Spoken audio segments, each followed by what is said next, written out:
You are perfectly safe in your bunker, you have plenty of food and water and even plumbing. The problem is that you are alone and there is a zombie outside. Out of sheer boredom you teach it to speak, and now it's trying to convince you to let it in. Dave sat alone in the cafeteria, slowly stirring canned asparagus, the last little bit of food on his tray. He scrunched up his face in disgust. He didn't like canned asparagus, he didn't hate it, but it would never be his favorite.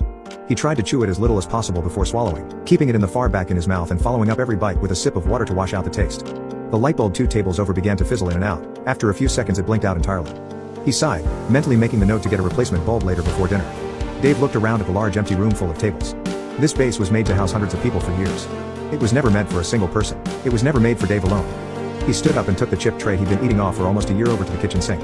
He began to scrub the tray, but quit after a few seconds. He felt the full unbearable weight of his loneliness. Dave turned on his radio. "Hey Z, you there?"